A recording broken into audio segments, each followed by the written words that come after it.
लंबे इंतजार के बाद आज पंचायत चुनाव की तारीखों का ऐलान हो गया।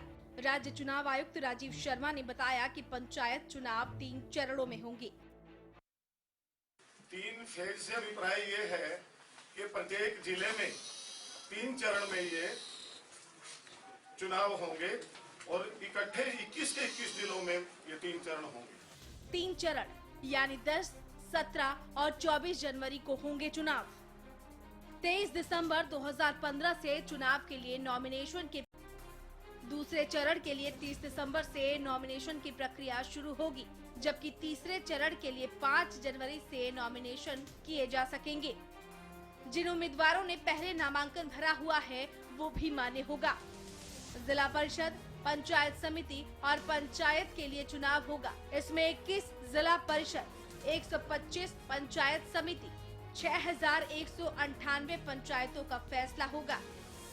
कुल पोलिंग बूथों की संख्या 21,475 होगी, जिसमें अति संवेदनशील बूथ 4,337 होंगे और संवेदनशील बूथ की संख्या 4,159 होगी। पंचायत चुनाव की इस प्रक्रिया में 14 पंचायतें हिस्सा नहीं लेंगी। खास बात यह है कि इस बार के हरियाणा पंचायत चुनाव नए नियमों के मुताबिक होंगे, जिसमें शैक्षणिक योग्यता सबसे अहम है। सरकार द्वारा तय किए गए नियमों के मुताबिक सामान्य वर्ग के लिए 10वीं पास होना जरूरी है, जबकि ओबीसी के लिए 8वीं और अनुसूचित जाति के लिए 5वीं पास होना अनिवार्य है। इसी तरह गंभीर अपराधों में चार्जशीट होने पर भी चुनाव नहीं लड़ सकते। कृषि मंत्री ओपी धनखड़ का कहना है कि इससे डिजिटल गांव के विस्तार को मदद मिलेगी और ई पंचायत का सपना भी मुमकिन हो पाएगा। और लोग भी तैयार हों कि उसको रिस्पॉन्ड कर सकें, हाँ। उसको जान सके, समझ सके, हाँ। उसका प्रिंट आउट ले सकें, उसको पढ़ सकें, उससे भी आगे जाकर क्या है। देखिए सोसाइटी पेपरलेस सोसाइटी की तरफ बढ़ रही है और उसका एक लाभ होगा। लाभ क्या होगा?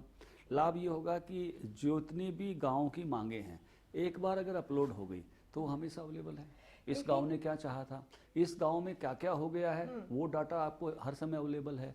इस गांव पर कितना पैसा खर्च हो गया है, हाँ। वो डाटा चाहे मीडिया को चाहिए, चाहे हाँ। प्रशासन को चाहिए, वो अवेलेबल है। अच्छा तो ऐसे ई पंचायत का मतलब ये है। तो जिस डिजिटल इंडिया की तरफ हम बढ़ना चाहते हैं, मुझे लगता है कि उसकी तरफ एक कदम है।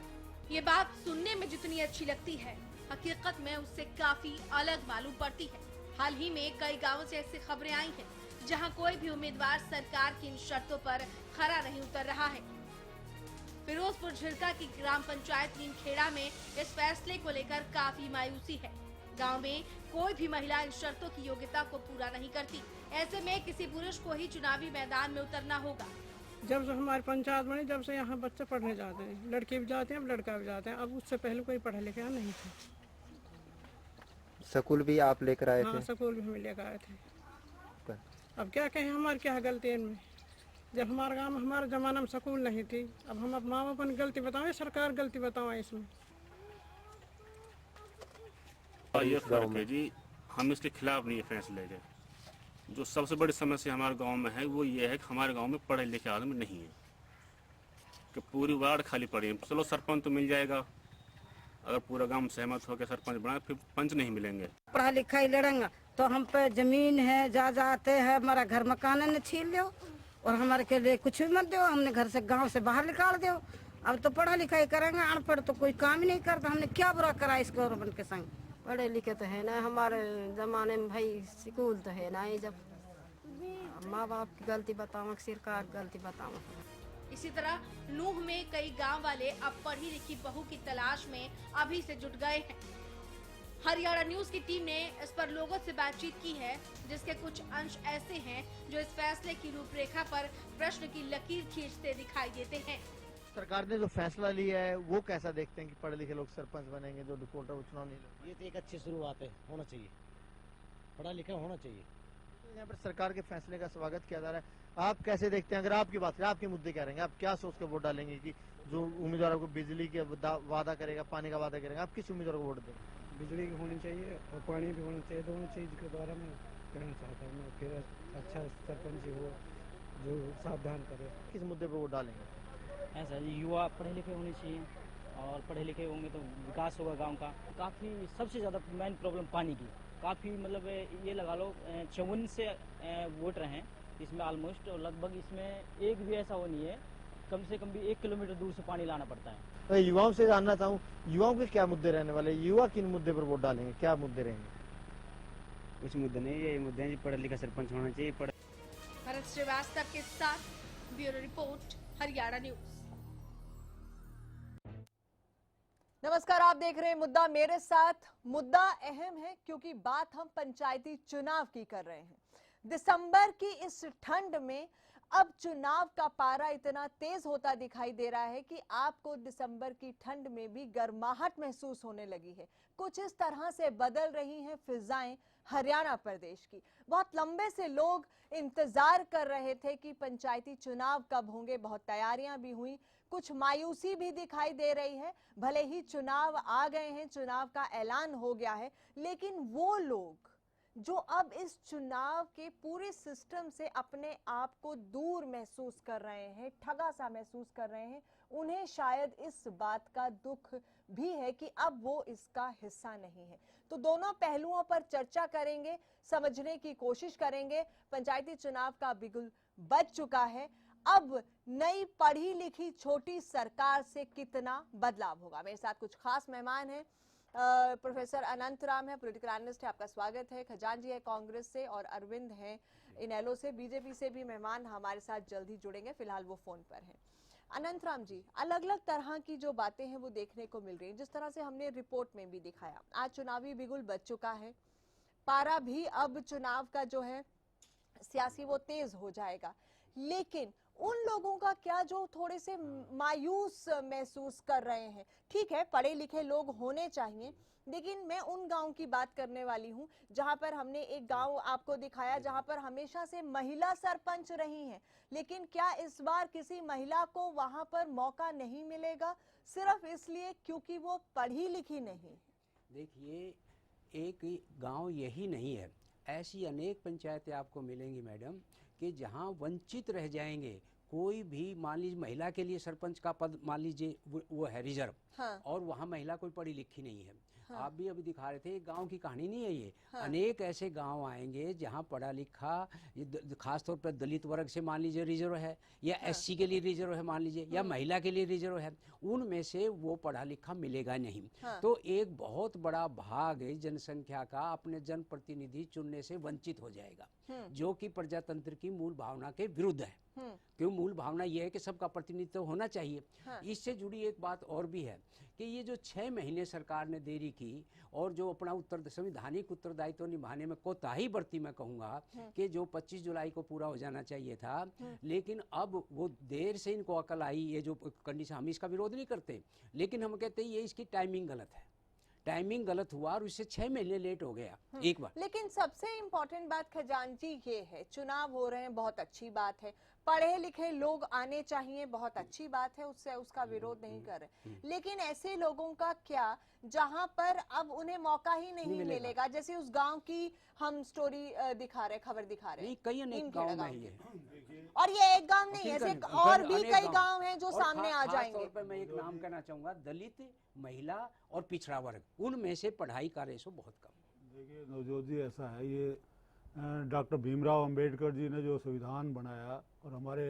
राष्ट्रीय नेताओं ने संविधान में जो माथापच्ची करके उसकी मूल आत्मा से इन्होंने धोखा किया है भारतीय जनता पार्टी ने, क्योंकि इसमें 40 से 65% तक के लोग हरियाणा के प्रदेश में 2.5 करोड़ की जनता में 40 से 65% के बीच में लोग चुनाव लड़ने से वंचित हो गए, जिसमें किसान वर्ग खासकर है। किसान में सभी जातियां, सभी धर्मों के लोग हैं।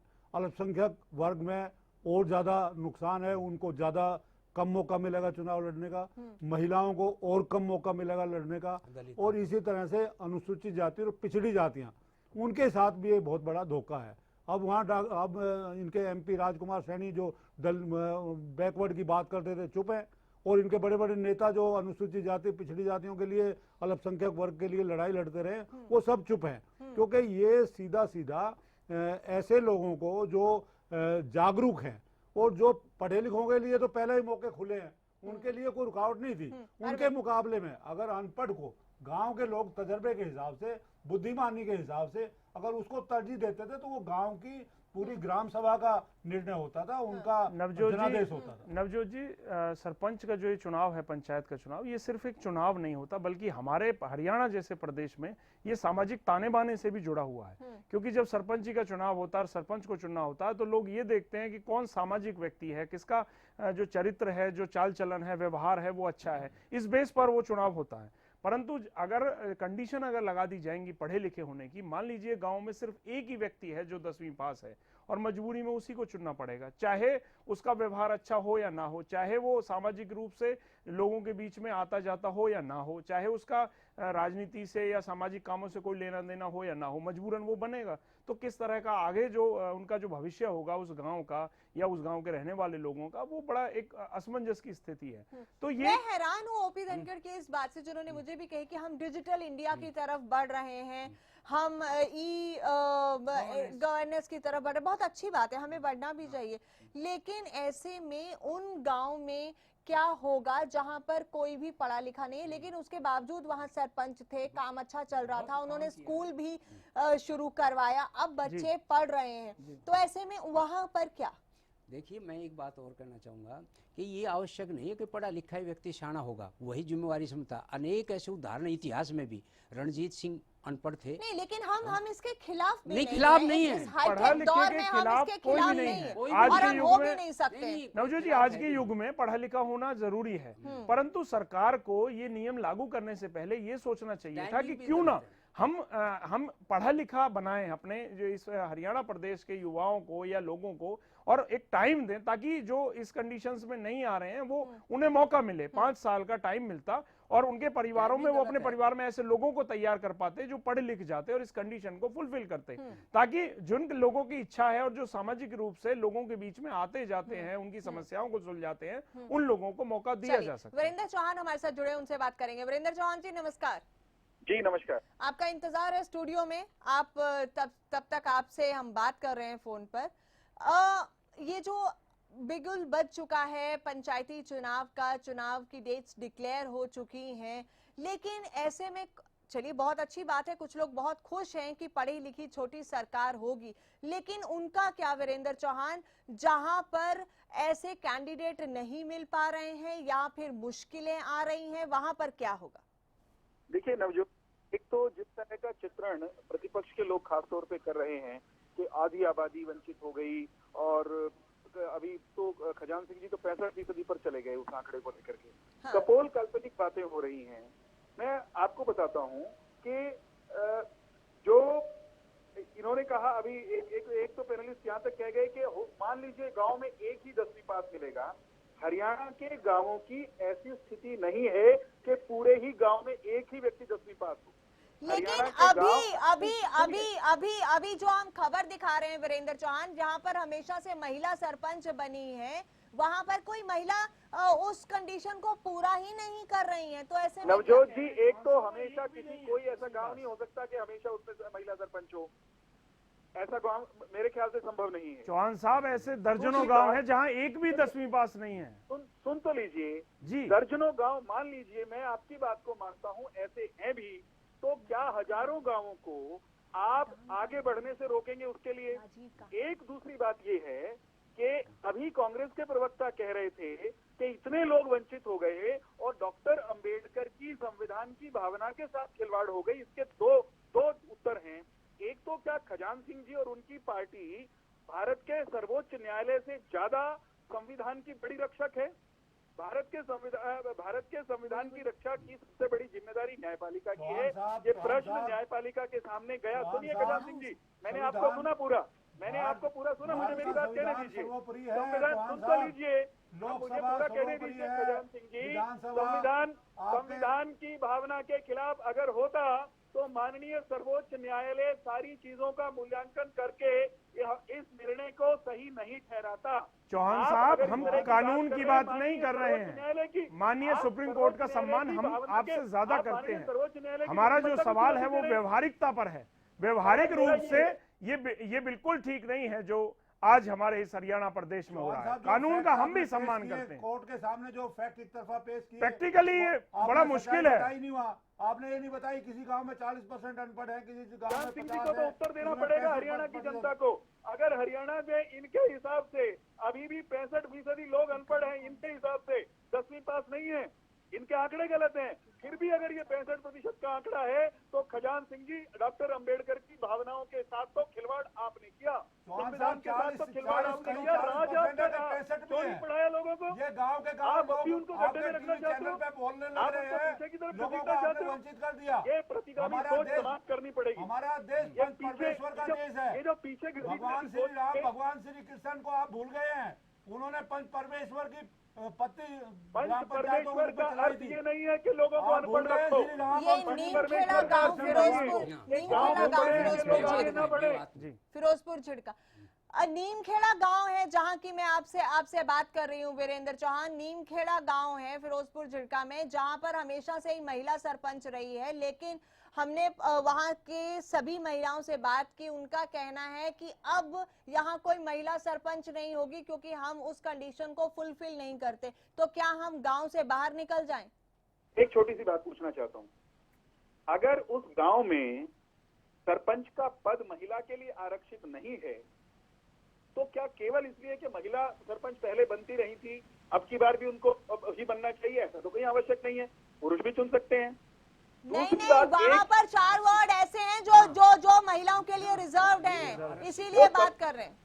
पंच की बात हो रही है, अब सरपंच कह रही थी, मैं पंच की बात नहीं कर रहा हूँ। फॉर द टाइम आपने कहा हमेशा सरपंच बनती वोटर बन जाएंगे। दूसरा एक और चौहान साहब, भारतीय जनता पार्टी के कार्यकर्ताओं को भेज दो, वहाँ वोटर बन जाएंगे, सरपंच और पंच चुने जाएंगे। एक बात और बताता हूँ मैं आपको, गांव में एक गांव पकड़ लीजिए, जिस गांव की आप बात कर रहे हैं उसी की बात कर लेते हैं। चलिए, उस गांव में हर साल या जब भी चुनाव होते थे पंचायत के, तो उस गांव के कितने प्रतिशत लोग कैंडिडेट के रूप में आते थे?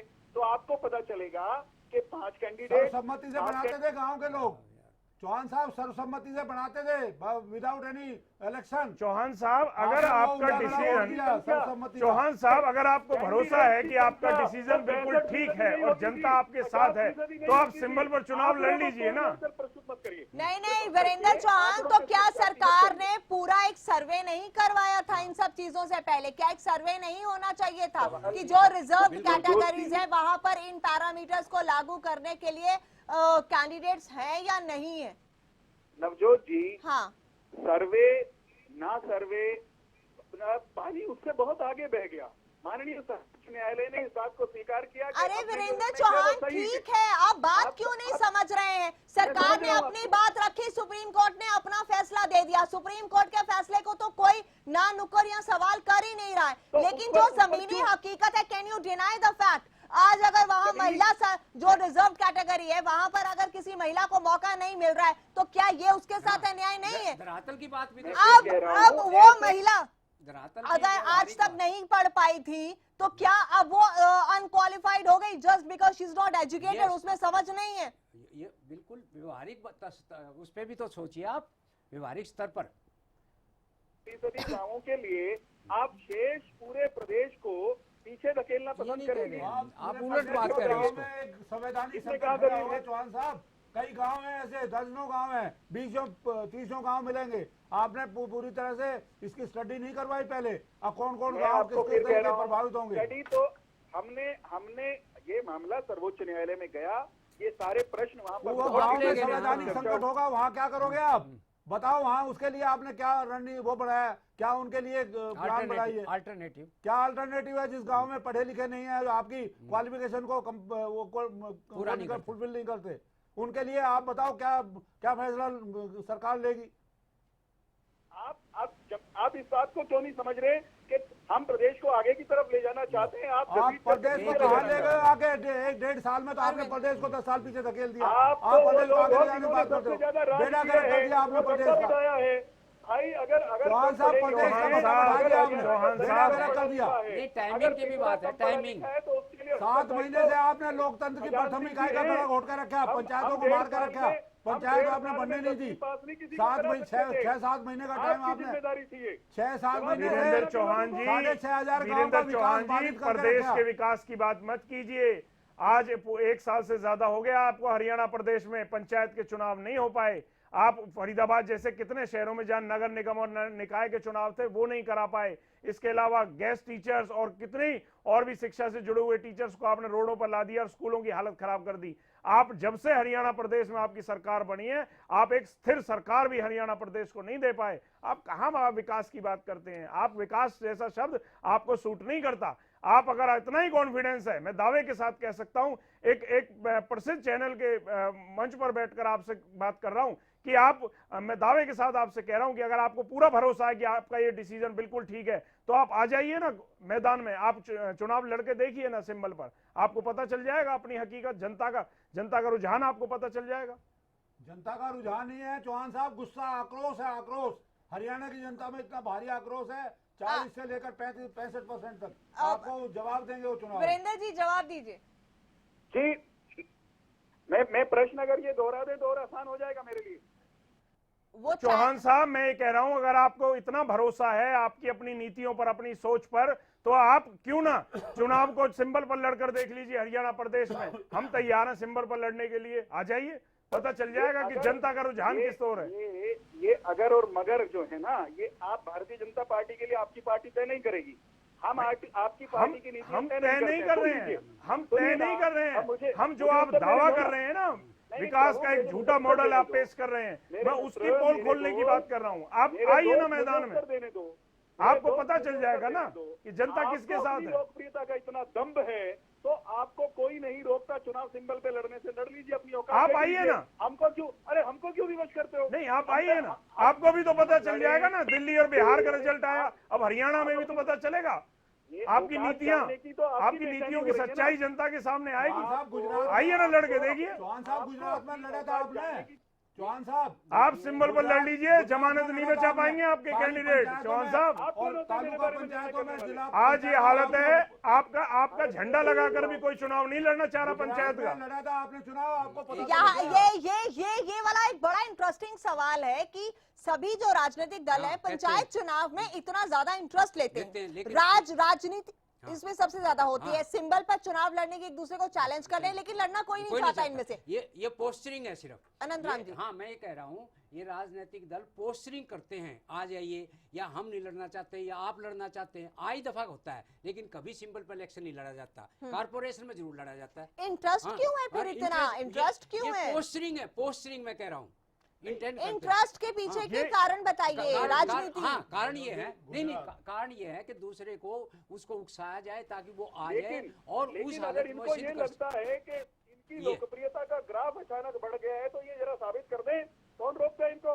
गुजरात में साबित हो गया ना अभी। चौहान साहब, गुजरात में, चौहान साहब, से कुछ नहीं होता। चौहान साहब, आप आइए ना मैदान में, हम तैयार हैं। चौहान साहब, गुजरात में चुनाव चौधरी सिंबल पर, और गुजरात में पंचायतें, तालुका पंचायत और जिला पंचायतें, आपको वहाँ अपनी ढूंढी हुई सीट नहीं मिली है। आप पता करिए जरा गुजरात का, आपको पता लग जाएगा आप कहाँ खड़े हैं। और आप हरियाणा में देख लें, लड़े चुनाव यहाँ सिंबल पे। और स्टेट में इनकी पार्टी और स्टेट में लड़ती है, मध्य प्रदेश में लड़ती है, गुजरात में लड़ती है, हरियाणा में लड़ लीजिए ना, आप लड़ लीजिए। अकेले क्या? आप आइए ना मैदान में, हम तैयार। तो आप कहिए हम सिंबल पर लड़ेंगे। हम आप अपने तैयार। आपको तो टेस्ट कर लीजिए, इनेलो कहाँ खड़ी है? वैसे तो जी, हम तैयार दिखाई दे रही है। जब ये लोग तो समर्थन भी नहीं देते, हम तो समर्थित उम्मीदवार हर चुनाव में खड़ा करते हैं। दूसरा आप आइए मैदान में, आप पहल कीजिए, आप पहल कीजिए, हम समर्थित, आप पहल कीजिए, खुद को टेस्ट कीजिए। मैं जवाब दे रहा हूँ, इनेलो तो अभी भी समर्थित उम्मीदवार खड़े करेगी पार्टी की ओर से, ये तो वो भी नहीं कर सकते। करके देख लेना। ठीक है, आप सिंबल पे नहीं लड़ सकते, आप बच रहे हैं, डर रहे हैं, आप समर्थित उम्मीदवारों की लिस्ट आउट करके देख लीजिए, हमें ये पता चले ये इनका उम्मीदवार है, सिर्फ समर्थित उम्मीदवार। बोलिए, क्या तैयार है? नहीं, कम से कम जिला परिषद। मैं ये कह रहा हूँ, हर पार्टी को अपनी रणनीति तय करने का अधिकार है। वो अपने संविधान के हिसाब से चलती है, अपने निर्णय स्वयं करती है। इंडियन नेशनल लोकदल और कांग्रेस बहुत उछल रही हैं कि इनकी लोकप्रियता का ग्राफ 7वें आसमान पर छू रहा है। हम इनको कहते हैं कि आप लड़ लो भैया, तुम्हारा दोनों की औकात पता चल जाएगी, आपस में पता चल जाएगी। आप क्यों डर रहे हैं लड़ने से चौहान साहब? हम तो तैयार बैठे हैं, आप भी आ जाइए, आपको भी अपनी औकात पता चल जाएगी, आ जाइए ना आप भी मैदान। हमारे बारे में क्यों हमारे बारे में ये क्यों तय करते हैं आप? नहीं, आप आपकी अपना जो लड़के लोकप्रियता, देख आपके कहने के हिसाब से आपकी लोकप्रियता का जो ग्राफ बढ़ गया है ना, उसकी सच्चाई आ जाएगी सामने। मैं इसी संदर्भ में एक बात कहना, चौहान साहब एक छोड़िए, बात सुनिए। सिंबल पर छोड़िए, नहीं, आप नहीं। समर्थित उम्मीदवार ही खड़े करके देख नहीं, लीजिए चौहान चौहान साहब, एक साहब। बात मैं कहता हूँ, जब निकायों पर, निगमों पे आप सिंबल पे लड़ते हैं या समर्थित उम्मीदवार उतारते हो, तो इसी प्रकार से ग्रामीण अंचल में जिला परिषद के लिए और पंचायत समितियों अर्थात ब्लॉक समितियों के लिए तो आप समर्थित कैंडिडेट या इस चुनाव चिन्ह पर लड़ा सकते हो, जबकि आप निगाह में करते हो, तीनों पार्टियां करती हैं इसी हरियाणा में, इसी हरियाणा में। डॉक्टर साहब, एक बात को हमारा ये कहना है, हम सिंबल पर लड़े न लड़े ये हम तय करेंगे अपनी पार्टी के कानून हिसाब क्यों नहीं से। बना देते आप? ये अब पंचायत क्यों में बेचैन चुनाव में हैं? सिंबल पे होंगे जैसे अरे भाई, आपको कानून किसने बना रोका? दिया। आप अगर चौहान लगाकर साहब, मैदान में क्यों आप कानून बढ़ाया क्यों नहीं? आपने 5 कंडीशन थोप दी, ये भी थोप देते। देश के दुश्मनों से लड़ने जाएगा। आपने 5 कंडीशन थोप दी, ये भी थोप देते। अबे हम तो चुनाव जो है उस पर करवाएंगे सिंबल पे। आप कानून बनाने वाले हैं ना, आपके दूसरे किसने रोका है इंडियन नेशनल लोकदल और कांग्रेस को सिंबल पर आपने लड़ने पंच से? परमेश्वर की प्रथा को खत्म कर दिया प्रदेश से। पंच परमेश्वर की प्रथा थी, पंच को परमेश्वर के रूप में माना जाता था। यहाँ हरियाणा में जो जिस तरीके का माहौल था, आपसी भाईचारे को खत्म कर दिया 6 महीने से। आपने भाई से भाई को लड़ा दिया। पंचायत चुनाव में राजनीतिक दलों का इतना हस्तक्षेप। बर्बाद कर दिया। एक मिनट खजान जी, पंचायत चुनाव में राजनीतिक दलों का इतना हस्तक्षेप, इतना इंटरेस्ट, ये क्या जमीनी राजनीति में अपने अस्तित्व को कायम रखना है या फिर अपने वोट बैंक को इंटैक्ट रखना है या फिर धरातल पर वो कितने स्ट्रांग है ये जानना है? हाँ जी, नहीं, बिल्कुल वोट को इंटैक्ट रखना है ताकि उनको असेंबली चुनाव में वो काम आए, इंटैक्ट रखना है, ये इनकी मंशा है। ताकि इसको इतना इंटरेस्ट लेकर के, आप वाली बात बिल्कुल ठीक है, इतना ज्यादा इंटरेस्ट लेते हैं, शायद एमएलए में भी लेते, लेकिन सिंबल पर नहीं लड़ेंगे। हाँ। वो इसलिए कि अपने वोट बैंक को इंटैक्ट रखना, खुल्लम खुल्ला हम नहीं लड़ेंगे, लेकिन वोट बैंक पर्दे के पीछे सभी राजनीतिक दल अपनी ताकत इसमें झोंकेंगे और अपने वोट बैंक को इंटैक्ट रखना चाहेंगे। खजान जी, खुल के नहीं लड़ेंगे? नहीं, खुल के नहीं लड़ेंगे।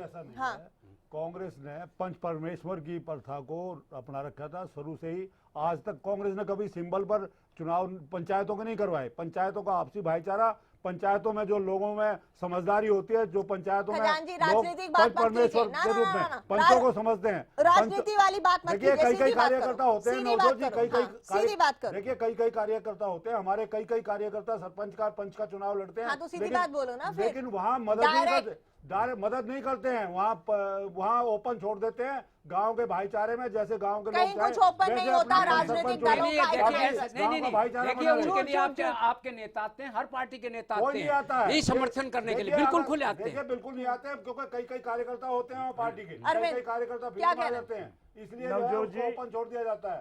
डेमोक्रेसी की प्रथम इकाई जिला परिषद में अरविंद जल्दी से। नवजोत जी, हम तो पूरी तरह से तैयार हैं और अभी भी समर्थित उम्मीदवार इनेलो की ओर से हर बार खड़े किए जाते हैं। नगर निगम में बीजेपी चुनाव पहले से लड़ती आई है, पूरे देश में लड़ती है। यही तो कह रहा हूं। और हमारी पार्टी ने भी लड़ना शुरू किया नगर निगम चुनाव।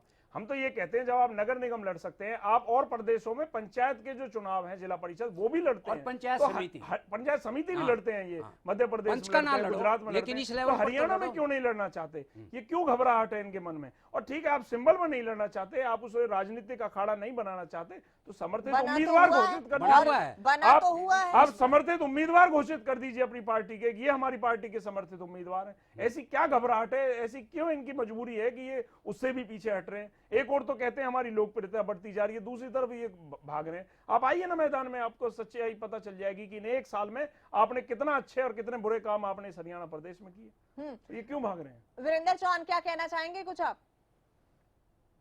वीरेंद्र चौहान, क्या आप हैं हमारे साथ? चलिए, उनसे दोबारा बात करने की कोशिश करेंगे। अभी के जो चुनाव होंगे अनंत राम जी, और उनके जो नतीजे आएंगे, क्या वो डिसाइडिंग फैक्टर्स होंगे और किस तरह से नहीं वो बदलेंगे? नहीं, इतने डिसाइडिंग फैक्टर तो नहीं होंगे वो, क्योंकि जो भी बन जाएगा वो सरकार से ग्रांट लेने के लिए, विकास कार्य कराने के लिए वो सरकार के नजदीक जाना चाहेगा।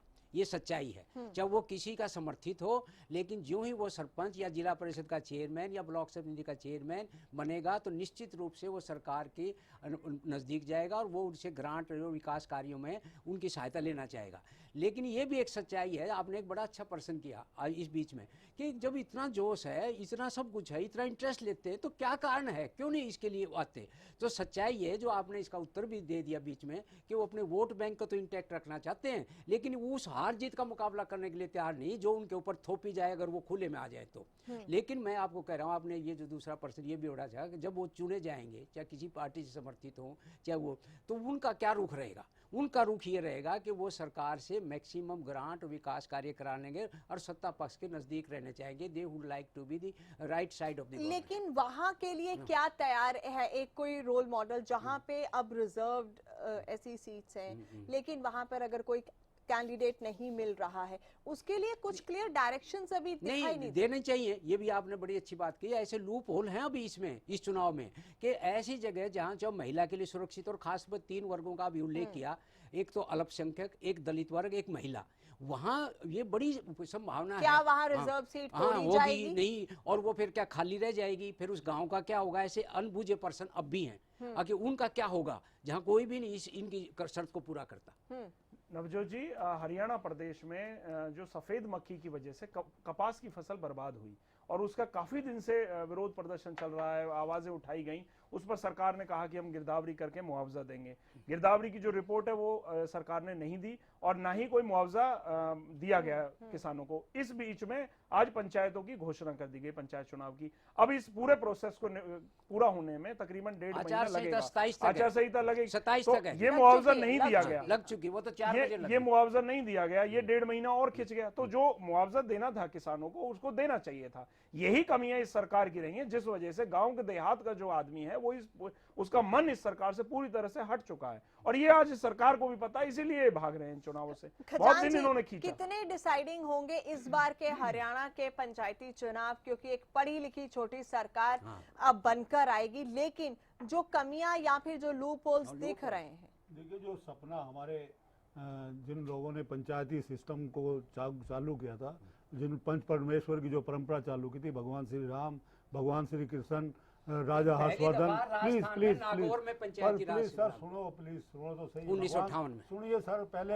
हिस्ट्री भी खजान जी मौजूदा वर्तमान पर आ जाओ। आपको वही बता रहा हूँ, उसी को अवधारणा को लेकर पंच परमेश्वर की परंपरा इस प्रदेश में थी, और ये हरि का प्रदेश है हरियाणा, इसीलिए भगवान श्री कृष्ण की कर्मभूमि रही है। लेकिन यहाँ जिस तरीके से इन्होंने 6 महीने में भाई को भाई से लड़ाया, जिस तरीके से चुनाव के जरिए, ये एक पैरामीटर नहीं है, पढ़े लिखे लोग आए, उसमें कोई मुझे नहीं लगता दो राय है, किसी को कोई ऑब्जेक्शन होगा। बात सिर्फ ये है कि वक्त नहीं दिया गया या फिर कोई पैरामीटर नहीं। पढ़े लिखे लोगों के लिए ओपन फील्ड था, पहले से ही खुला मैदान था, कोई रुकावट नहीं थी। ये तो सिर्फ अनपढ़ या समझदार या बुद्धिजीवी या एक्सपीरियंस आदमी, जिनको गांव के लोग चाहते हैं, अनपढ़ को पढ़े लिखे के कंपैरिजन में ज्यादा प्रेफर करते हैं। कई गांव ऐसे भी हैं जो उनको पंच के रूप में मानते हैं, परमेश्वर के रूप में। ऐसे गांवों के साथ धोखा है, और ऐसे गांव की जो सिस्टम है उसको इन्होंने सीधा सीधा डैमेज किया है। तो मैं आपके माध्यम से कहना चाहता हूँ, ये इतना बड़ा इन्होंने नुकसान किया। 6 महीने तक गांव के विकास को बाधित रखा, बिल्कुल बंद करके रखा। 6 महीने तक वो सैकड़ों करोड़ रुपए का पंचायती चुनाव का घोटाला है, उसमें ये पैसा इन्होंने इधर से उधर किया। गांव का विकास 6 महीने से रुका हुआ है। खजान सिंह जी, आप लड़ेंगे, आपकी पार्टी लड़ेगी सिंबल पे चुनाव? देखिए, सिंबल पर लड़ने की हमारे यहाँ पहले से प्रथा नहीं है, ना कभी नहीं। अभी आप दावा कर रहे थे कि आप कानून बना दो। अगर लोकदल लड़ना चाहता है तो ओपन लोकदल आए और बीजेपी आए, हम भी लड़ लेंगे अपने सिंबल। हम तो तैयार हैं, लड़ो। कह रहे हैं नहीं, तैयार नहीं है, हम तो तैयार हैं, हम तैयार, नहीं आ जाओ, हम तैयार हैं। आप ये बयान तो दीजिए। ब्रेक के बाद लौटते हैं जल्दी। तैयार है, तो आप पंचायती चुनाव में राजनीतिक रंग देख रहे हैं, यहाँ पर भी ये पूरा राजनीति का अखाड़ा है। एक छोटे से ब्रेक है।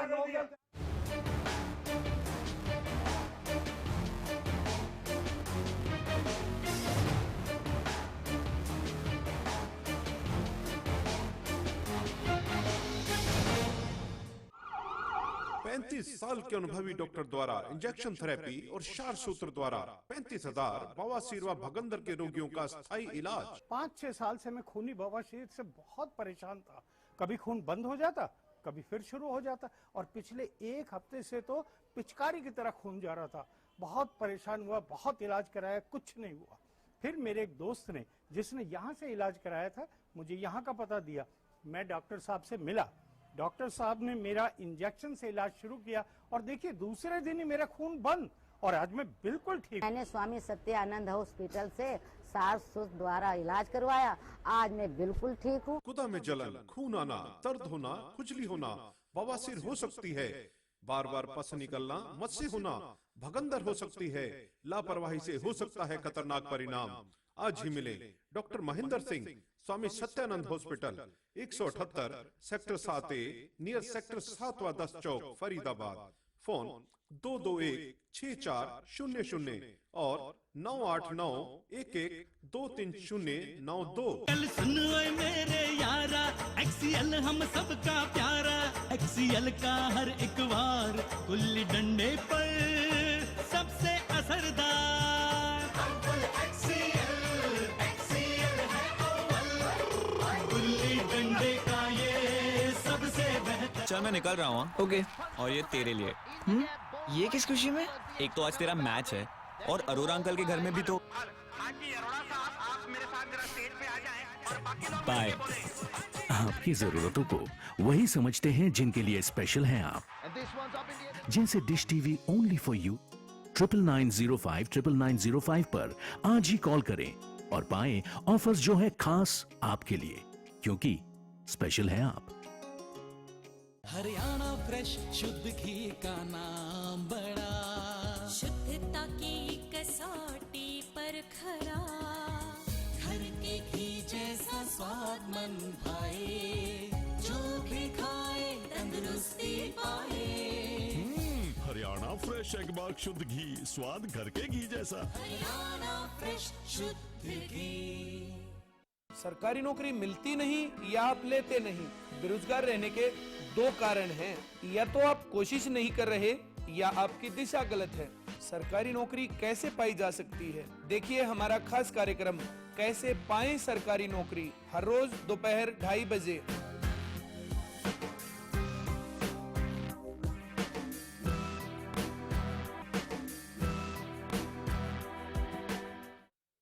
विरोध कुछ भी ना हुआ, वो पे नाम बन रही है, वो दिख भी रहा है, और मैं हाँ यहाँ ले लियो, और वो कुछ।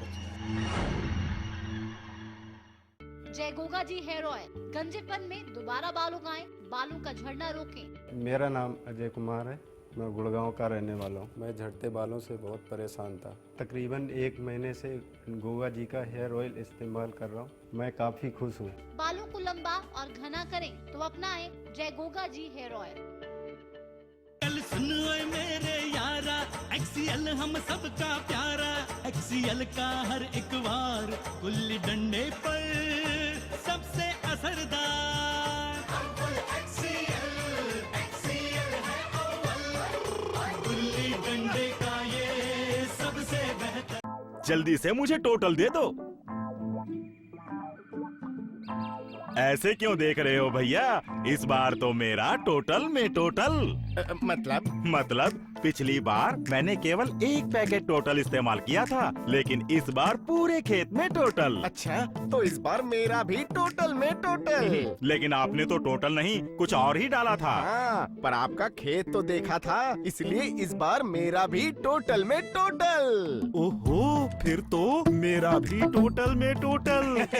पर आपने तो कुछ भी नहीं डाला था। भैया, इस बार गेहूं में खरपतवार नियंत्रण में कोई गलती नहीं, इसलिए मेरा भी टोटल में टोटल, पक्का वादा। लाख टके की बात, अनुभवी या उत्सुक हो किसान, यूपीएल का टोटल है सबके लिए वरदान। हरियाणा फ्रेश शुद्ध घी का नाम बड़ा, शुद्धता की कसौटी पर खरा, घर के घी जैसा स्वाद मन भाए, जो भी खाए तंदुरुस्ती पाए। हरियाणा फ्रेश एगबाग शुद्ध घी, स्वाद घर के घी जैसा। हरियाणा फ्रेश शुद्ध घी।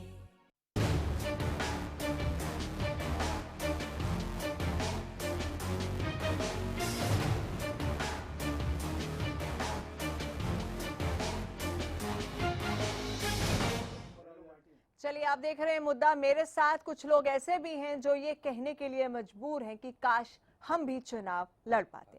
इसी बीच वीरेंद्र चौहान बीजेपी से हमारे साथ अब स्टूडियो में जुड़ गए हैं, फोन पर नहीं है। आपका स्वागत है वीरेंद्र जी। जी बहुत शुक्रिया। काश हम भी चुनाव लड़ पाते, जो लोग ये कह रहे हैं, उनके बारे में कुछ कहना चाहेंगे आप? देखिए निसंदेह कुछ लोग ऐसे हो सकते हैं जो कहेंगे काश हम भी चुनाव लड़ पाते, परंतु क्षमा कीजिएगा, जमीनी स्थिति ऐसी है कि एक तरफ ये चित्र खींचा जा रहा है कि आधी आबादी को आपने वंचित कर दिया। कितने लोग वंचित हैं उसके आंकड़े पर अगर बहुत कायदे से जाएंगे, किसी भी गांव को पकड़ ले, मेरा गांव बहुत बड़ा गांव है, 10-12 हजार वोटों वाला गांव है, वहां पर कुल मिलाकर के जो चुनाव लड़ने के लिए अंततोगत्वा लोग आते हैं उनकी संख्या 20-22 से ज्यादा नहीं होती। माने सरपंच के लिए 6-7 लोग सामने आएंगे, आखिर में बचेंगे, मतलब इतने लोग शुरू करते हैं कि हम लड़ेंगे, आखिर में 3 पे जाकर के आंकड़ा सिमट जाता है। तो चुनाव लड़ने के इच्छुक लोगों की कुल संख्या अगर पूरी आबादी के अनुपात में किसी गांव के संदर्भ में आप सोचेंगे तो वो 1% के भी 25वें हिस्से के बराबर होता है। उसमें से अगर कुछ लोग वंचित रह जाते हैं तो कोई हर्ज नहीं। मैं समझता हूं व्यवस्था में सुधार के लिए उसमें कोई हर्ज नहीं है। कल को बोलिए जल्दी से। चौहान साहब देखिए जी, प्रजातंत्र का बेसिक रूल ये है कि एक आदमी को, जैसे न्याय में ये है कि एक भी जो कसूरवार ना हो उसको सजा नहीं होनी चाहिए, चाहे 100 छूट जाए। इसी तरह से प्रजातंत्र में आखिरी इकाई तक, और ये तो पहली इकाई है प्रजातंत्र की, और ये इसमें अगर कुछ लोग भी छूट जाएं तो निसंदेह प्रजातंत्र के विरुद्ध है। इसका उत्तर ये है प्रजातंत्र आपकी प्रजातंत्र की भावना निश्चित रूप से यही होती है, परंतु प्रजातंत्र की इस भावना को जब हम लागू करते हैं उस समय भी कहीं ना कहीं कोई नियम बनाना पड़ता है।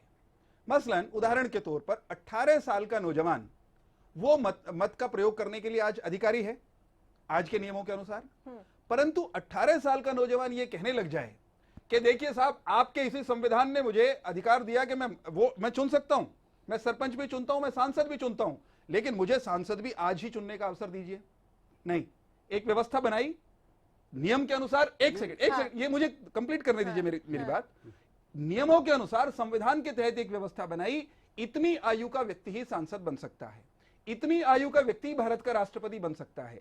ये भी व्यवस्थाएं सब संविधान के भावनाओं के अनुरूप ही बनी हैं। चलिए जल्दी से। इसका चौहान साहब, डॉक्टर भीमराव अंबेडकर जी ने जो समानता का वोट का अधिकार दिया, वही चुनाव लड़ने का अधिकार दिया। सबको है क्या? सबको। 18 वाले को लड़ने देंगे आप? देखिए 18 वाला सांसद बन सकता है क्या? नहीं, ये मिक्स कर रहे हैं, मैं नहीं कर रहा हूँ। आप क्यों मिक्स कर रहे हैं? चुनाव लड़ना और वोट डालना बिल्कुल अलग चीज है। चुना जाना और चुनना दो अलग चीज है, 2 डिफरेंट थिंग्स। मतलब आप 18 साल के जो नौजवान को वोट का अधिकार दिया उसके खिलाफ है आप? नौजवानों के खिलाफ है? किसने कहा? तो आप ही कह रहे हैं। खजान सिंह जी कहाँ जा रहे हो? देखिए आप किस मोहल्ले चले? मुद्दे से भटक रहे हैं। मैंने सिर्फ ये कहा, मेरा सिर्फ ये कहना है कि हर वो व्यक्ति हर चीज के लिए नियम बनाने की व्यवस्था है। हमने ये व्यवस्था, सुनिए एक खजान सिंह जी, 1 मिनट, मुझे एक बात कहने दीजिए। चुनाव लड़ना ये कॉन्स्टिट्यूशनल राइट नहीं है। कॉन्स्टिट्यूशनल राइट की कुछ सीमाएं हैं, हर व्यक्ति नहीं लड़ सकता। कोई एलिजिबिलिटी तय कर दी, कोई एलिजिबिलिटी तय की ना हमने, क्या हम हर एक को? देखिए इस देश में रहने वाले सब नागरिकों को समानता का अधिकार है खजान सिंह जी, लेकिन समानता के अधिकार का ये मतलब नहीं है कि 16 बरस का व्यक्ति भी लड़ेगा। देहात का में क्या है, हरियाणा प्रदेश में देहात का जो लिटरेसी रेट है वो 56% है, और ये आंकड़ा मेरा नहीं है, जो सरकार के जो बलदेव राज जी हैं, जो एडीजे जो हैं, उन्होंने दिया, उनका जो बयान है वो मैंने देखा, उसी में उन्होंने 56% लिटरेसी रेट बताया। इसका मतलब 44% ऐसे लोग हैं जो कि चुनाव से वंचित रहे। फिर मैं कह रहा हूं, आप सुनिए, लड़ने के इच्छुक कितने होते हैं? सुनिए, ये 56% जो पढ़े लिखे लोग हैं, ये आंकड़ा है, ये प्रतिशत है। मैं फिर कह रहा हूं, ये चुनाव लड़ने वालों में भी है उतना ही प्रतिशत, और टोटल आबादी में भी वंचित कौन? वंचित कितने फीसदी? 44% है। नहीं, वंचित भी 44% है। मेरे गांव में 10 लोग इंटरेस्ट लेते हैं चुनाव लड़ने में, फिर कह रहा हूं, तो उनमें मेरे गांव में 10,000 के मतदाता।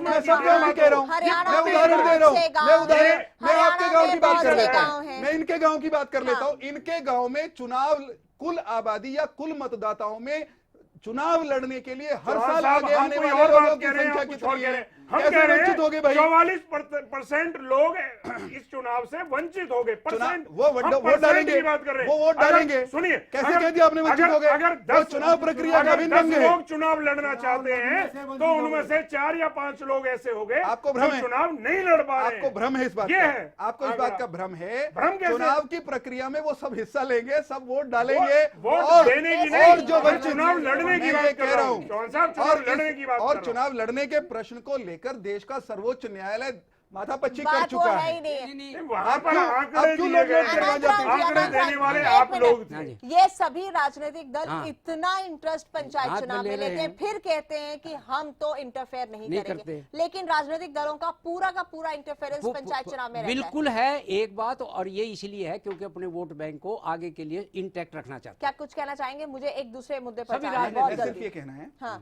कि ग्राम पंचायत तक, ग्राम पंचायत क्यों, मैं तो ये कहता हूं ग्राम पंचायत के इतर भी जो लोग ग्राम पंचायत में भी रुचि नहीं लेते, भारत के संविधान के तहत बसने वाले हर नागरिक की राजनीति में रुचि है।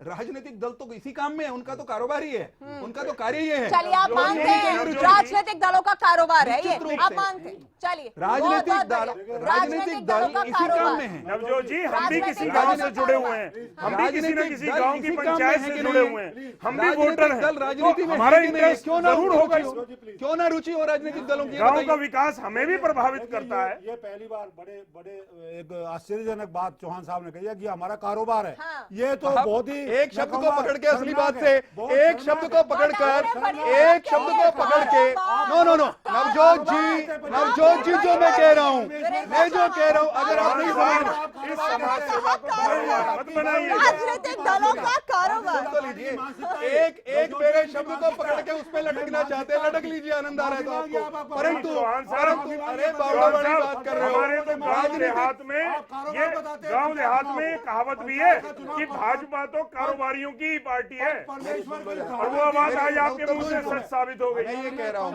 ये तो उद्योगपति कारोबारियों की पार्टी है, पूंजीपतियों। असली गांव और देहात का तो इस पार्टी से कोई लेना देना नहीं है। रुक जाओ एक मिनट। असली तो मुद्दे से, मतलब असली मुद्दे राजनीति से से एक मिनट, असली मुद्दे नो, से रुक भटकना जाइए इनसे सीखे प्लीज कोई। वीरेंद्र चौहान। एक मसला खड़ा हो गया है, राजनीति सेवा है, लेकिन फिर ये कह देना कि राजनीतिक तो कारोबार है। मैं देखिए समझ से नवजोत जी, परे। एक शब्द को पकड़कर अगर आप सारी डिबेट का विषय मैं बदलना नहीं चाहते करना हैं, चाहती। आपको स्वतंत्रता है, परंतु मैंने नहीं, कहा आपको क्या लगता है आपने राजनीतिक गलत दलों का बोला? कार्य है अरे छोड़िए, आप फालतू बात करते हैं, आपने जाने कैसी चौहान कैसी बातें साहब, करते हैं। अगर आपको लगता है गलत है तो माफी मांगिए। अरे किस आपने गलत बोला। एक शब्द के लिए या फिर स्वीकार कीजिए, या फिर स्वीकार कीजिए कि आपने जो बोला उसे स्वीकार कीजिए। अरे भाई जो मैंने बोला, चौहान साहब, मैंने जो हम तो कहा, पहले से ही कह रहे हैं कि ये कारोबारियों की पार्टी है, अरे आप ये व्यापारियों की पार्टी है। अरे हम चलिए रुक जाइए, रुक सफेद जाइए। मक्खी से अरे जो सुन तो कपास लो। बर्बाद हुआ ना, अच्छा, उसे अच्छा, मुआवजा अच्छा, नहीं ओके, दिया, ओके, आचार एक संहिता मिनट। लागू कर दी। रुक जाइए, मेरे पास एक और अहम मसला है, वो भी इसी से जुड़ा हुआ है। चलिए हम बिलों के भुगतान की बात करते हैं, बिजली की बात करते हैं, लेकिन आज हाई कोर्ट ने क्या कहा जिसने फिर से कई सवाल खड़े कर दिए। एक रिपोर्ट देख लेते हैं जल्दी से, बहुत छोटी सी, उसके बाद अपने मेहमानों से उस पर कमेंट्स चाहेंगे।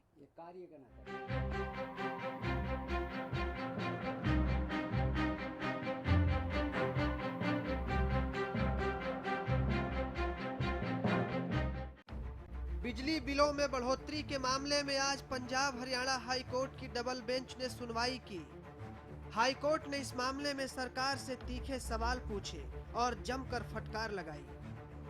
कोर्ट की तरफ से सरकार को कहा गया कि सरकार रसूखदार लोगों से रुके हुए बिजली बिलों की वसूली नहीं कर रही है और रेगुलर बिल भरने वाले आम उपभोक्ताओं पर महंगी बिजली का बोझ डाला जा रहा है।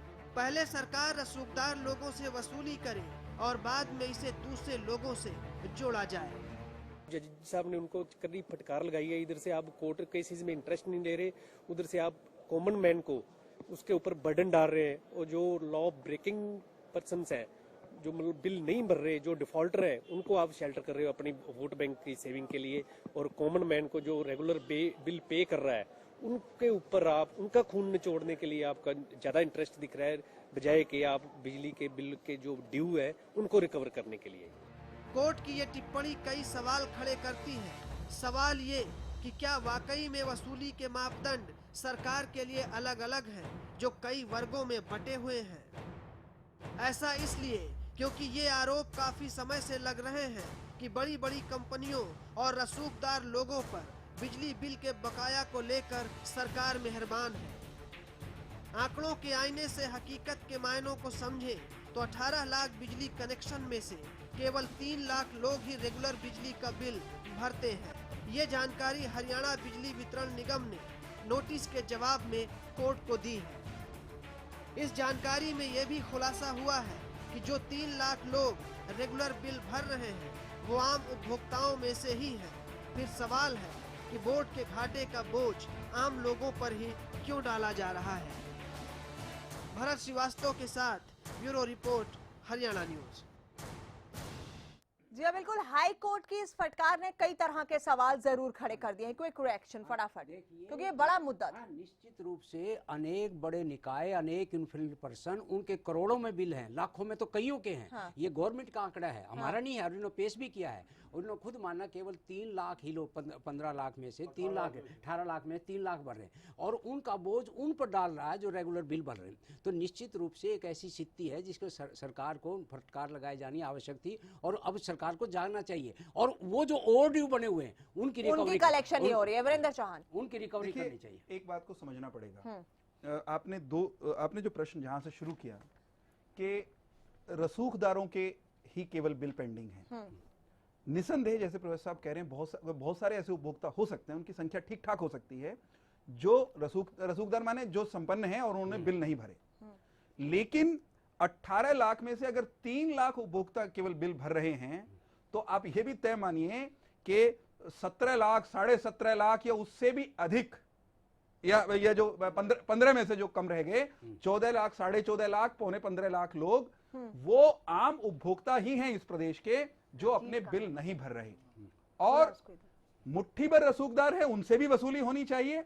और बहुत स्पष्ट सी बात है, सरकार की मंशा भी ये है कि सबके सब विभाग और निकाय भी, विभाग और निकाय भी हैं, सरकारी निकाय भी म्युनिसिपल कमेटियां, हमारा ये कहना है कि सब उपभोक्ताओं को बिजली के बिल अदा करने का स्वभाव बने, ये सरकार के एजेंडे पर है। इस सरकार ने आते ही उस दिशा में काम किया। इवन पंचायत राज संशोधन जो किया, मुझे 1 मिनट कहने दीजिए, जो पंचायती राज संशोधन किया उसके साथ भी हमने इसको जोड़ा। हाँ, सरकार की कोर्ट का तो यही कहना है ना कि रसूखदार लोगों से कलेक्शन क्यों नहीं हो रही।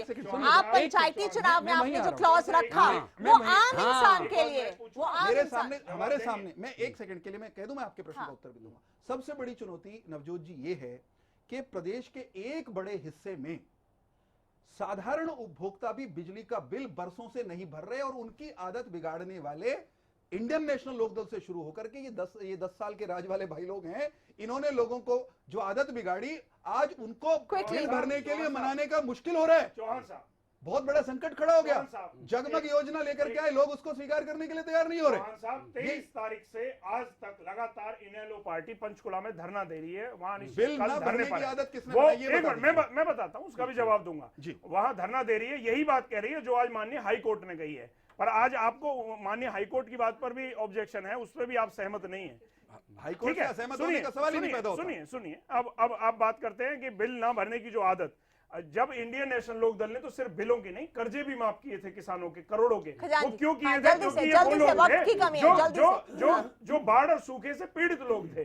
और आज आपने कोई भी जो आपने कानून ये बनाया कि आपने बिल तो रेट तो बढ़ा दिए बिजली के, परंतु जिनसे बकाया था वो वसूल नहीं किया। जबकि आपके जो कृषि मंत्री हैं और जो कृषि मंत्री और वित्त मंत्री हैं, उनके अपने गांवों के बिल लाखों में आज भी बकाया है। ये सच्चाई है। और तो आपने उस ओर कोई प्रयास नहीं किया। आपने क्या किया? सीधा बिल बढ़ा दिया। आम आदमी जो बिल भर रहा है उसकी कमर तोड़ने का आपने काम किया। और जब कल हम इस बात को कह रहे थे, आप नहीं समझ रहे थे। आज माननीय हाईकोर्ट ने भी यही बात कही। आज भी आप बात को सिंचाई विभाग पर 72 करोड़ का बकाया, पब्लिक हेल्थ की तरफ 13 करोड़ रुपए का बिल है। 1 मिनट, आम उपभोक्ताओं पर बिजली निगम का 51 करोड़, ये दिखाना बहुत जरूरी है। 16 विभागों में 58 लाख, सिरसा और 17 नवंबर 2014 में बनी डिफॉल्टर लिस्ट में ये देख लीजिए बिजली बिल की बड़ी राशि सिरसा के सामान्य अस्पताल की ओर बकाया। ये बहुत इम्पोर्टेंट है। एक मिनट, ये आंकड़े आप देख लीजिए एक बार। ये तहसीलदार डब वाली डीसी सिरसा की बकायादारों की सूची में शामिल है। आप ये देख रहे हैं डीसी ये आवास का बिल 10 लाख सीएम मनोहर लाल के गोद लिए गांव क्योड़ी का गांव। ये जो डेटा है ना ये बहुत इंपॉर्टेंट। मैं उत्तर देता हूँ एक क्षण उत्तर प्रश्न मुझसे तो उत्तर देने दीजिए। सरकारी विभागों के जो पेंडिंग बिल हैं निश्चित रूप से वो तुरंत भरे जाने चाहिए, परंतु उसका एक पक्ष ये भी है कि वो सरकार का पैसा सरकार को मिल जाएगा, आज नहीं तो कल मिल जाएगा। और सुनिए 10 साल में तो मिला नहीं, आज कैसे मिल जाएगा? 1 साल की सरकार आपने काट दी, आप पहले उनसे वसूल कीजिए। मेरी बात तो सुन लीजिए, मुझे पूरी तो करने दीजिए बात।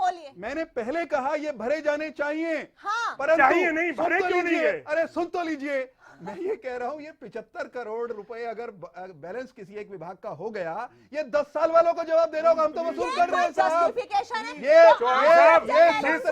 जिस घाटे की बात कर रहे हैं ना, ये 15 करोड़ नवजोत जी, ये 15 करोड़ नवजोत जी जिस घाटे की ये बात कर रहे हैं ना बिजली बोर्ड में, वो घाटा पूरा हो जाएगा। आप सरकारी विभागों से वसूली करने विभागीय वसूली सारी करेंगे, हम विभागीय वसूली सारी करेंगे, लेकिन 14 करोड़ लोगों की आदत बिगाड़ दी बिल न भरने की, उसका क्या करें? इन्होंने कहा कि बिल मत दो, माफ करेंगे, गोलियां चलवाई किसानों पे, उसका उत्तर किसके पास है? पक्का करेंगे। गरीबों के माफ हुए थे जो बाढ़ में और सूखे में जो पीड़ित थे। रहने दीजिए, आपकी तरह नहीं है, आप तो गरीबों से भी वसूल लें। प्लीज देखिए नवजोत जी, भारतीय जनता पार्टी का कुशासन है और आम आदमी आम उपभोक्ता 3 लाख इनकी अदायगी कर रहे हैं और 14 महीने में जो इनके डीसी इनकी क्या मेरी अदायगी कर रहे हैं, भाजपा की अदायगी कर रहे हैं, क्या बात करते हैं सरकार की? अरे भाई 14 करोड़ लोगों को बिल न भरने की आदत क्यों इस तरह की बात करते हैं? आपके सरकारी डिप्टी कमिश्नर, आपके अधिकारी और आपके जो इंडस्ट्रियलिस्ट है वो नहीं भर रहे हैं, वो है आपके खास वसूलदार। माननीय हाईकोर्ट ने आपको फटकार लगाई है, शर्मनाक है, इससे ज्यादा शर्मनाक क्या हो सकता है? आम आदमी का आम उपभोक्ता को किस रेट पर बिजली मिल रही है और किस रेट पर दी जा रही है, ये तो बताइए। इतना डिफरेंस क्यों? प्लीज एक लाइन मैं ये कहना चाह रहा हूँ, हाँ, फ्यूल चार्ज किस चीज का? एक साधारण व्यक्ति से तो उसको चुनाव लड़ने से आप रोक रहे हैं, क्योंकि नहीं तो बिजली का बिल भरो। और एक व्यवसायी और विभाग, अच्छा नहीं डिस्ट्रिक्ट के नहीं, बड़े बड़े राइस सेलर भी हैं, म्युनिसिपल कमेटी भी है, उद्योगपति है, उद्योगपति करेंगे। ये दोहरी राजनीति, ये दोहरा मापदंड क्यों? बड़ा सवाल यही है। मैं उत्तर देता हूं, जवाब दीजिए। बहुत सरल सा उत्तर है, जो चुनाव के लिए नियम बना, अगर चुनाव लड़ने व्यापारी भी जाएगा उसको भी क्लियर करने पड़ेंगे। एक मिनट सुनिए मेरी बात, आप उससे पहले आप प्रतिक्रिया करेंगी तो फिर मैं मौन हो जाता हूं। दूसरी बात ये कि बकायेदार केवल उद्योगपति नहीं है, बकायेदारों में बड़ी संख्या में हरियाणा के लोग हैं, वो ग्रामीण भी हैं। झूठ बहुत बोलिए, शर्म आनी चाहिए आपको ऐसी बात करते हुए, शर्म आनी चाहिए खजान सिंह जी ऐसी बात करते हुए। किस तरह की बात कर रहे हैं? अरे खजान सिंह जी मत बोलिए झूठ, कैसी बात कर रहे हैं? माननीय हाईकोर्ट ने आपको लताड़ा, मुझे लताड़ा, कैसी बातें करते हैं?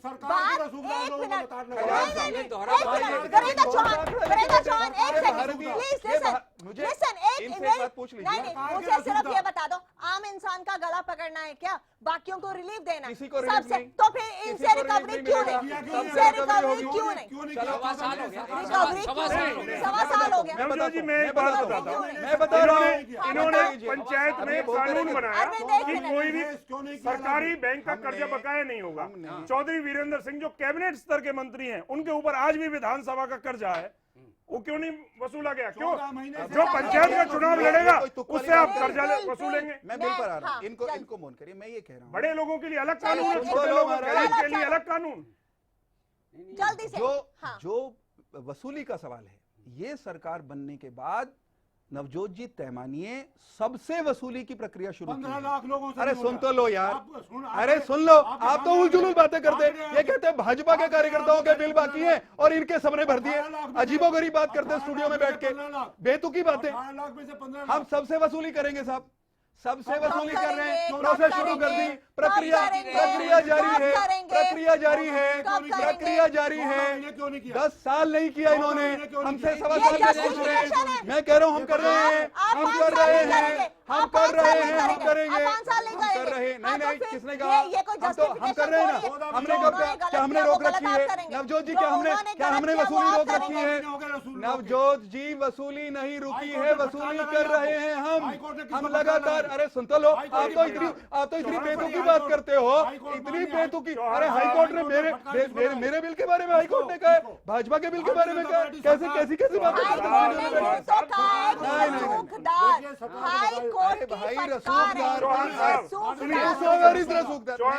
वसूली जब आप करेंगे जब कर लीजिएगा, परंतु जिन बेकसूर लोगों पर जिनकी कोई गलती नहीं है, जो रेगुलर बिल भर रहे हैं, उनके ऊपर बोझ मत डालिए। सबसे पहले तो आप बढ़े हुए रेट को वापस लीजिए। प्रोफेसर साहब, एक क्षण सुनिए। हर कोई किसी को विवश करेंगे, भरे। एक मैं उदाहरण दे रहा हूँ। अरे सुन तो लो भाई, आप सुन तो लो। एक गांव को जगमग योजना के तहत, अरे सुन लो भैया, अरे सुन लो, एक गांव को जगमग योजना के तहत पहले मिल जाती थी, वो भी आज इनके कार्यकर्ता पहुंच गए बिल नहीं भरने।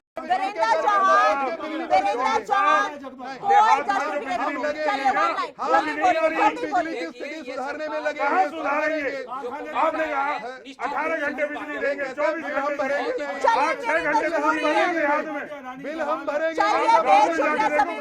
मेरी मजबूरी है। एक बहुत बड़ा मुद्दा है बिजली का। एक जोरदार करंट हाई कोर्ट की इस टिप्पणी से सरकार को जरूर लगा है और सवाल भी बरकरार। लेते हैं आपसे इजाजत, नमस्कार।